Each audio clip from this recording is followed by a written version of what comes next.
За 2018 онд залуучдын хөгжлийн статистик үзүүлэлтийг тооцоо гаргачлал үндэсний статистикийн хорогоор батлагдаад энэ дээр манай салбар нийтдээ 16 төрлийн захиргааны статистик гаргахаар аргачлал хүрээнд батлагдсан байж байгаа. Тэгээд түүнтэй холбоотойгоор анхаарчданд мэдээллийг бүртгэх, тэгээд нэгтгэх маягтууд батлагдсан байж байгаа. Тэгээ энэ маягтыг хэрхэн бөглөх талаар зааварчилгаа мэдээллийг өгье.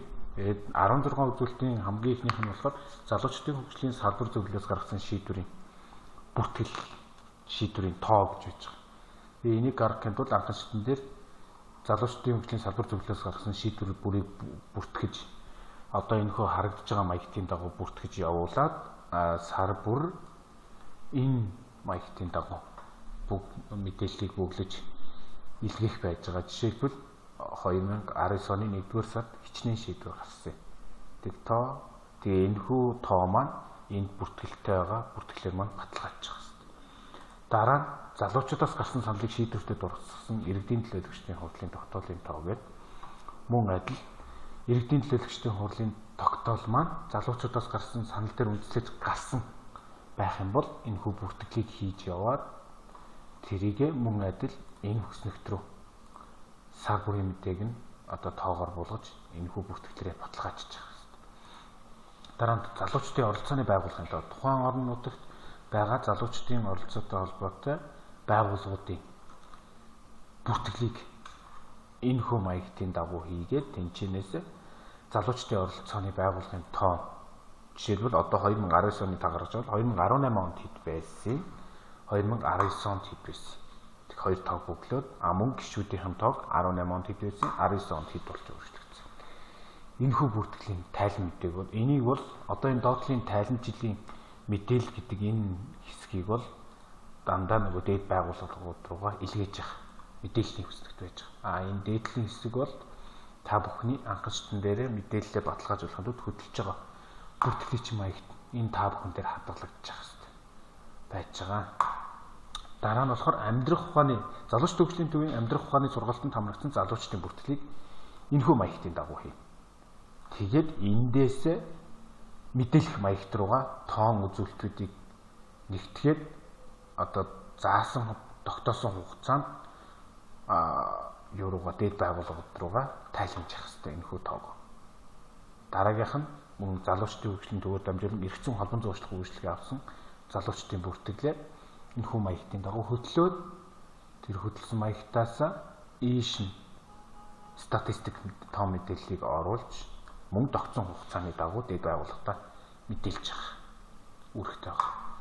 Дараа нь залуучдын хөгжлийн төвөөр дамжуулаад эрүүл мэндийн тусламж үйлчилгээнд холбон үйлчлэгээ авсан залуучдын бүртгэл. Энэхүү маягтын дагуу бүртгэлээ хийгээд энэхүү бүртгэлээс энэ тоон статистикийг тодорхой давтамжтайгаар гарган мөн дээд байгууллагатаа хөрвүүлэх. Дараа нь залуучдын хөгжлийн төвөөс зөвлөгөө авсан залуучдын тоо. Бүртгэлийг хийлээ. Бүртгэл дээрээ үндэслээд энэхүү хүснэгтийг бөглөөд мөн адил тодорхой хугацааны давтамжтайгаар дээдчдний байгууллагатаа илгээнэ. Дараа нь залуучдын хөгжлийн төв дээр явж байгаа гэр бүлийн боловсрол олох сургалтанд хамрагдсан залуучдын бүртгэл. Та бүхэн анхаарсан дээр энэ маягтын дагуу бүртгэлээ хөтлөөд сургалтанд хамрагдсан залуучуудынхаа тоо мэдээллийг өгсөн үзүүлэлтийн дагуу ийш нь буулгаад энэ хэсгийг одоо дээдчдний байгууллагуудаар тайлбарж илгээнэ. Дараа нь залуучдын хөгжлийн төв дээр хөлмөр эрхлэлтэй холбоотой мэдээлэл авсан залуучдын бүртгэл. Энэний дагуу хөтлөө мөн энэ хүснэгтийг тоо мэдээлэл холбогдох тоо мэдээллийг тодорхой хугацааны давтамжтай бөглөөд дээдчдний байгууллага руугаа илгээнэ. Мөн залуучдын хөгжлийн төв дээр мэргэжлийн чиг баримжаа олгох сургалтад хамрагдсан залуучдын бүртгэлийг энэ хүснэгтийн дагуу хөтлөөд бүртгэсэн бүртгэл дээрээ үндэслэж энэхүү статистик мэдээг гарган тодорхой хугацааны давтамжтайгаар дээдчдний байгууллага руугаа илгээх байгаа. Дараа нь стартап төслийн сургалтанд хамрагдсан залуучд бүртгэлээ энэхүү маягтын дагуу хөтлөөд энэхүү маягтыг бөглөөд дээдчднийхээ байгууллага руу мэдээгээ илгээж тодорхой хугацаанд давтамжтай.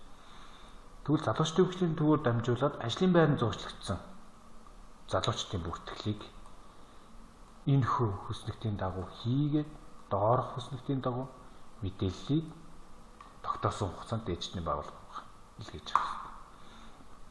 Их ашиг зөрчигдсөн залуучдын гаргасан үйлдэл гомдлын бүртгэлийг энэхүү маягтын дагуу хөтлөөд тэгээд тэрнтэй холбоотой шийдвэрлэлтийн тоо мэдээллийг энэхүү хүснэгтийн дагуу нэгтгээд хариалах дээдчдийн байгууллага тогтоосон хугацаанд илгээж явах хэрэгтэй болж байгаа.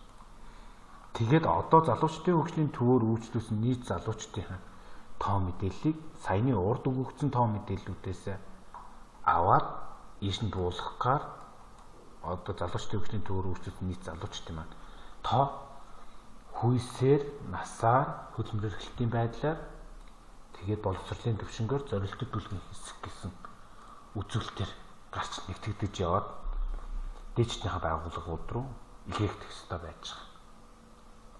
Тэгээ энэ дээр юу өгөх вэ гэхээр залуучдын хөгжлийн төвөөр үйлчилж байгаа үйлчлэгээ тус бүрээр авсан залуучдын нэгдсэн тоо бүртгэл маань тогтоосон хугацаанд гаргадаг мэдээлэл дээдчдийн байг илгээхэд зориулагдсан хүснэгт байж байгаа.